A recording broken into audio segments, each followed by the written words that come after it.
Halo teman-teman semua, pernah nggak sih kalian ngerasa udah kerja keras di pabrik, produksi jalan terus, tapi kok rasanya profitnya tipis banget atau malah boncos? Nah, hari ini kita nggak bakal bahas teori akuntansi yang bikin pusing. Kita bakal ngobrol santai soal jantungnya industri, yaitu gimana cara kita bedain antara fixed cost dan variable cost. Tujuannya cuma satu, supaya kita punya cost awareness yang tajam. Biar pabrik kita efisien, dan ujung-ujungnya profitnya sehat. Yuk kita mulai. Oke, coba kita lihat gambar ini. Miris ya, lihat uang berceceran di lantai. Tapi jujur aja, di dunia industri ini terjadi setiap hari. Cuma bentuknya bukan uang kertas, tapi pemborosan. Pesan intinya gini, biaya itu bukan cuma angka yang dicatat orang finance di akhir bulan. Biaya itu adalah cerminan dari sistem kerja kita. Kalau sistem operasional kita berantakan, ya biayanya bakal tumpah kemana-mana. Realitas di lapangan itu jujur, biayanya muncul dari cara kita kerja. Kalau mesin sering rusak karena jarang dirawat, itu biaya. Kalau karyawan kurang produktif, itu biaya. Jadi, efisiensi itu dimulai dari kesadaran bahwa setiap tindakan kita di pabrik itu ada harganya. Sekarang kita masuk ke pembahasan pertama, fixed cost atau biaya tetap. Bayangin fixed cost ini kayak sebuah jangkar, kapal yang gede banget. Mau kapal itu jalan kenceng, mau berhenti, atau cuma goyang-goyang di pelabuhan, jangkarnya tetap berat kan? Nah, itulah fixed cost. Biaya ini relatif nggak peduli mau produksi kalian lagi banyak atau lagi sepi. Dia tetap harus dibayar. Masalahnya, kalau produksi lagi turun drastis, jangkar ini bakal bikin tekanan yang luar biasa buat perusahaan. Apalagi kalau kita terlalu banyak investasi di mesin-mesin modern yang mahal. Beban fixed cost kita bakal makin berat. Jadi kita harus berhati-hati banget mengelola si jangkar ini. Apa aja sih yang masuk kategori si jangkar alias fixed cost ini? Gampangnya, ini adalah biaya-biaya yang bikin kita tetap punya pabrik. Contohnya, sewa gedung atau gudang. Mau kosong atau penuh, sewanya ya tetap. Tapi gaji staff struktural kayak supervisor atau admin, mereka kan digaji tetap setiap bulan. Nggak peduli output hari itu berapa. Ada juga penyusutan aset mesin dan asuransi pabrik.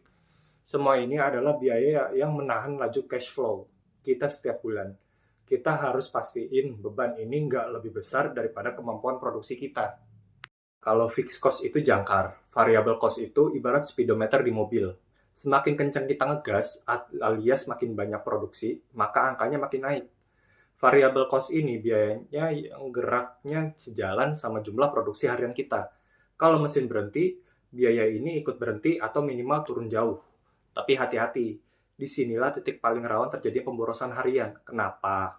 Karena biaya ini sangat tergantung sama kedisiplinan teman-teman operator di lapangan. Kalau nggak disiplin, speedometer biasanya bisa langsung merah alias jebol. Ada sih yang bahan bakar yang bikin biaya variabel ini menyala. Pertama jelas, material mentah.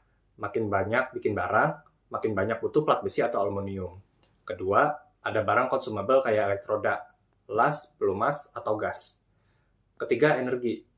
Mesin yang terus menyala pasti makan banyak listrik atau solar buat forklift lebih banyak. Dan terakhir, packaging. Setiap unit produk yang keluar dari pabrik pasti bawa biaya-biaya ini. Jadi kalau kita bisa hemat sedikit aja di setiap poin ini, bayangin berapa banyak penghematan kalau kita produksi ribuan unit. Apa hubungannya fix dan variable cost ini sama keuntungan? Disinilah konsep ekonomis of scale atau skala ekonomi main. Bayangin timbangan ini. Kalau volume produksi kita tinggi, nilai fixed cost per satu unit produk itu bakal menyusut atau makin ringan. Inilah kenapa pabrik besar pengen produksi sebanyak mungkin. Tapi ada peringatan kritis nih. Jangan terjebak buat gedein skala produksi kalau sistem di dalamnya belum solid. Skala besar tanpa sistem yang rapi justru cuma bakal memperbesar kerugian kita secara masif. Jadi rapihin dulu sistemnya, baru gas volumenya. Sekarang lihat ember bocor ini. Ini adalah hidden cost. Pemborosan yang sering dianggap normal kayak, mesin berhenti sebentar doang kok. Atau produk cacat segini mah biasa. Padahal kalau diakumulasikan, ini bisa ngancurin margin keuntungan kita. Coba lihat simulasi sampel kayak gini. Anggaplah biaya tetap pabrik kita 10 juta rupiah. Kalau kita cuma produksi 100 unit, beban biaya tetap per unitnya itu 100 ribu. Mahal banget. Tapi kalau kita bisa memproduksi sampai 1000 unit, bebannya turun. cuma 10.000 per unit. Kelihatannya simpel, tapi ini kunci gimana kita bisa bersaing di harga pasarnya. Caranya, tekan pemborosan, maksimalkan volumenya.